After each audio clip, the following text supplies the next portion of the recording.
My name is Laura Triplett, and I'm with Atlantic Coast Mortgage. And the type of people I serve are mortgage professionals, clients, realtors, but my specialty is first-time home buyers. I love them. Wonderful. I can't wait to just learn more about everything you do. Take me back to how you got started in all of this. Tell me how you got to where you are today. I was a teller in a bank, and I graduated into all the different positions in the bank, which eventually led me to training and development. And one day I was training the president of the mortgage company, which I did not realize, thank goodness. And when I was done with the training session, he said, "Young lady, how much do you make per year?"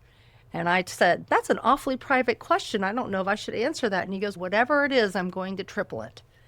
And at the time, I was in traffic going to Washington, D.C. So anything that was going to triple my income and get me out of traffic, I was all in. Didn't tell me it was commission, didn't tell me that I was going to be finding my own clients. I didn't even know how to spell mortgage, but I was ready to give it a try. And that's pretty much how it all got started. And the rest is history, right? It sure is. What a journey. I love it. And also, congratulations on your recent promotion to Executive Vice President at Atlantic Coast Mortgage. Alongside that, you also coach loan officers through Cindy Ertman's mortgage coaching program.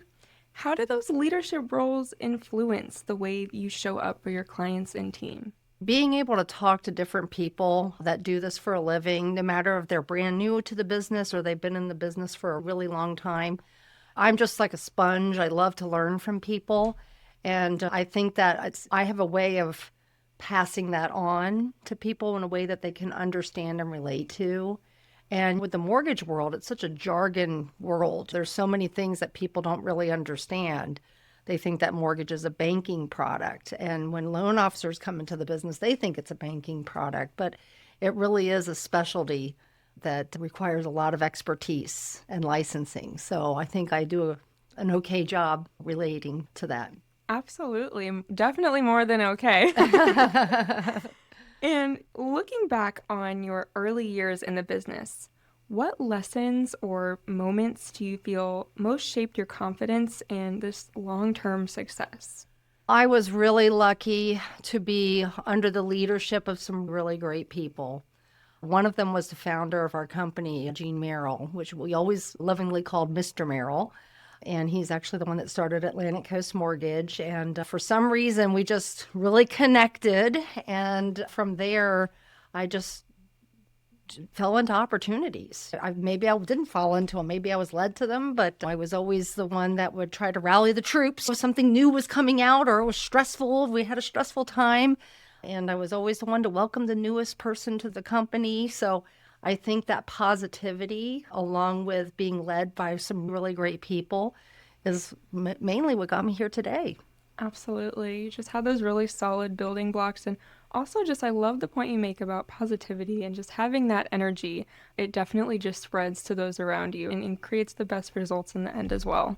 Absolutely. I think positivity in all parts of your life, especially nowadays, is very important. Absolutely. And over the years, you've worked with clients from a wide range of backgrounds and life stages. What do you believe has been the key to building trust so consistently with your clients? You know that saying, you don't forget where you came from, or you don't forget. I've lived in this area since 1972, and I think just the knowledge of the area and remembering what it was like when I first got my loan for the very first time, and all the stresses, the appraisal had a repair, we didn't have enough money to close, the lady wanted to back out of selling her house. All those things over time, I think that's where it all came from, to be honest with you. Okay. Yeah, it's interesting how we just gain so much experience and knowledge over the years, and we're able to really apply it to other people who might be in that same situation we were way back when. Clients often describe you as approachable and easy to talk to, even during high stakes financial conversations. Why do you think creating that sense of comfort is so important in your role? A lot of times people come to me with a story that is very sad. It's either they've lost a husband. I saw a lady holding dog tags once, of her husband that passed away in a war. They come to me with a story. And so when they're coming in, it's a very emotional. Sometimes it's happy. Sometimes they're just having a baby and they want to buy a new house. And it's not always sad, but there's always a story. And I think I really focus on the story first before I get down to business. Because there might be like, oh, my credit might not be the greatest. Guess what? Sometimes that happens. It's life. If a credit score is a snapshot in time. So it relieves that stress that they might be feeling. And I'm going to tell you something. The people that worry the most about their credit are the ones that have the best credit. So if you're worried, don't worry. Uh-huh. Okay. Interesting. Yeah, I can definitely tell how people come in with different stories. And it's great to be able to provide that human connection rather than treating them just as a number. Exactly. Awesome. And pivoting, education is clearly a cornerstone of how you work with clients. How do you thoughtfully guide people through the process so they feel informed, empowered, and confident in their decisions? I think not talking in jargon and explaining thoroughly. Whenever I take a loan application, I always think about the end first. The end, when you're holding the keys in your hand, are you going to be even in town? Are you going to go out of town? Do you need something special? Are you going to be holding the deed in a trust? So starting out with the end in mind first and then going backwards, explaining like the very end, we're going to need certain things. So don't think it's over until it's over. We might need insurance. We might have a title defect. And then from there, moving backwards in time to the beginning, it helps them to understand how making sure that everything is complete at application makes the end a little bit more or less stressful. Got it. Have a nice game plan set. Exactly. It's really fascinating how many moving parts and pieces go on behind the scenes. Yes, I'm the orchestra conductor Yes. of many people. Absolutely. You're the orchestrator. Yes. It seems like a very seamless process, though, that you are well used to by now. If you're doing it right, it is. Yes. Yes. And you've seen many shifts in the mortgage industry over the decades. What changes stand out to you most, and how have they influenced the way you advise today's buyers? Actually, we're in the biggest shift of our life right now, to be honest with you. When I first started, there was no computers. There was no cell phones. We had a pager to start out with. We had Xerox and copy machines. There were no MLS that you could look up all the houses on Zillow, and it was all on a catalog that you used to see in the old libraries. I've seen a lot of different things, but this is the biggest shift that we're in right now. The use of technology, people are coming in so much more educated, which I thrive on. I love education. I love that they come in with the right questions, but it keeps people on their toes. Sometimes your clients might know a little bit more than you do if you're not really keeping yourself up to date. So I think now more than ever, it's important for the people that have been around like myself to make sure that all of our loan officers are well educated, they're on their toes, they know what to expect, and to let these clients know that sometimes AI is not right. They may not be seeing the whole picture. And I think that the experience is really showing right now in this shift. That's a great point. AI, it's really been shown to be a great tool to use, but not something to 100% rely on. We still need to leave it to the professionals at the end of the day, but I agree. It's a great way to help educate yourself and just learn a little bit more. Exactly. And you often emphasize that home ownership can be a powerful long-term investment. How do you help clients balance excitement and realistic financial planning? That's a great question. It all starts with a budget, finding out where you spend your money. Most of the first-time home buyers that I work with, before I let them put any contract in, not that I let them do it, they do what they want, but I highly suggest to take some type of home buyer education. It's all free. But the main thing that people learn is how to budget, because there is no landlord. If the hot water heater breaks like it did in my house when I first bought it, that's you going to Home Depot and you figuring out how to put a new hot water heater in, could be a problem. You may have to hire somebody to do it. Making sure that you get a good idea of the age of things when you're doing a home inspection, the age of a roof. And roofs these days are $20,000 or more in some cases. Making sure that you're ready for home ownership and budgeting for those expenses and not coming in on a shoestring budget where you have no reserves for an emergency. For sure. It's really great how you're able to meet them where they are and work with that. You know what I mean? Because everybody is starting at a different point, but I think that's great. I tell you, I even did a loan one time for a general, and he was like, I don't know anything about my finances. I don't know anything about my house. I'm so busy at work. Call my wife. So it doesn't really matter what you do for a living or how many times you've owned a home. The time that you buy your next home is probably an education just like it is the first time. For sure, for sure. And to add on to that, many people assume mortgages are only for certain income levels or life stages. What misconceptions do you most often help clients overcome? I think it's mainly that they need a lot of money to put down. They don't understand there's a lot of help right now. In some cases, even if you're not a first-time home buyer. So when people have been in their house for a very short period of time, they may not have accumulated a lot of equity and they may have to sell that home and not have a lot of money to put down on the next home. There's different circumstances that we can work with. And I think that the cash is a big one. I think that, what they can afford based on not only what they put out every month, but if you've never owned a home before, you've never experienced the tax benefit of owning a home. Buying a house is the only investment that can grow tax-free, where you're not paying every year on the profits. People don't realize that you're putting that money down on a mortgage, but you're also putting it into an invisible investment account that you really can't see. For sure. Yeah, it's interesting too because sometimes we come in thinking we're gonna know how it's gonna go, but then there's like these things that we still need to be educated on in the whole process, and that's what you're there for. Exactly, especially when it comes to taxes. Yeah, to help guide it along. And you're actively involved in educating first-time homebuyers, including teaching at major housing events. Why are these opportunities so important to you personally?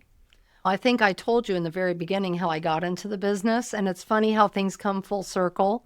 My dad was a teacher, and that's where I first fell in love with teaching. I went and observed him at Johns Hopkins teaching a statistics class, and when I left, I said, "That girl in the front is failing, isn't she?"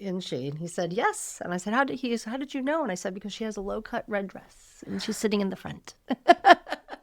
That's a little deterrent to what I wanted to say because today is actually the anniversary that he's passed away. But so I'm glad to be doing this in memory of him. Teaching is my love. I love to teach. I love to teach people, about everything. Like I told you, some of my little tips before we got started.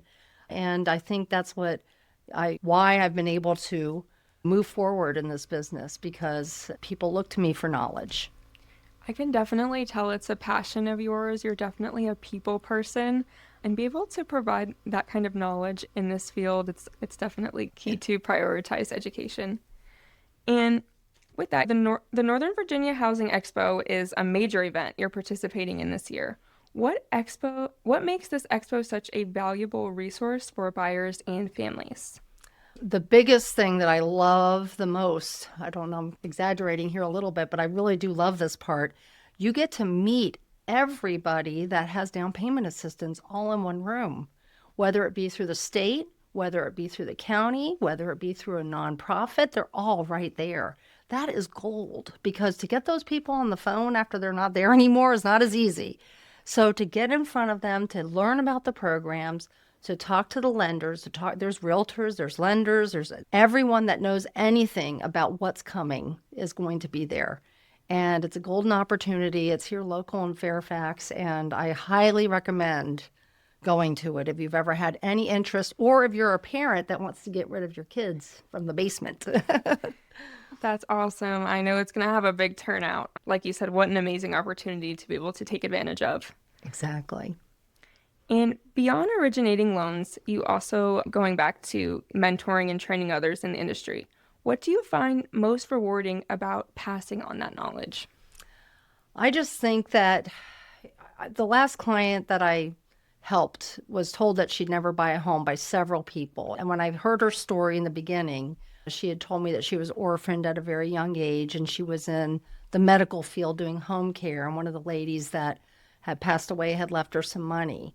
And when she explained that to me, it was in a trust. So we were able to use it as trust income. And that's how we were able to figure out, a way to do this for her. It's my favorite story of 2025. I talk about it all the time because she sent me a video in the parking garage after she closed. And I'm trying not to get sad or teary-eyed over it because it was so emotional, but that literally was everything to her.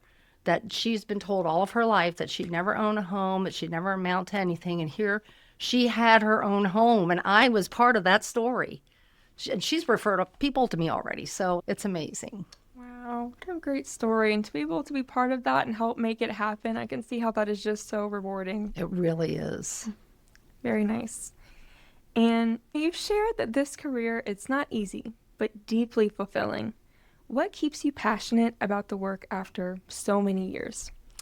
I think that part of it is that people depend on me. I like that. I think part of it is because I love what I do.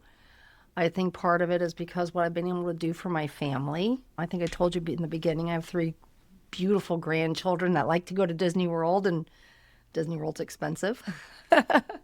So I was listening to a couple podcasts on the way up here, and everything that I'm telling you is what I hear people talk about all the time. It's not just about going to a job and doing something maybe you don't love or you don't want to do. It's about loving what you do and about what that does for you and growing and being able to give back to your family. I didn't have grandkids when I first started. It was just me and my husband. And then we had a daughter, and then we had grandchildren, and now we're building a family compound from all these years of hard work. Absolutely. What a beautiful family. Oh my goodness. Thank you. And with that, for someone listening who may feel unsure or overwhelmed about the home buying process, what reassurance or guidance would you want to leave them with? I would say that don't assume anything. You don't assume that you can't buy. Don't assume that it's not the right time. Don't assume that the rates are too high or prices are too high, or maybe there's not enough on the market, or if you keep waiting for the perfect opportunity, there is no time. There is no perfection, first of all. Somebody once told me that there is no perfection. And the right time to buy a home or to consider buying a home is when you're ready. When I first bought a home back in 1988 for the first time with my husband, rates were 9.5%. Now, granted, prices were a lot lower back then, but I was also making a lot less. Together, we made $24,000 a year.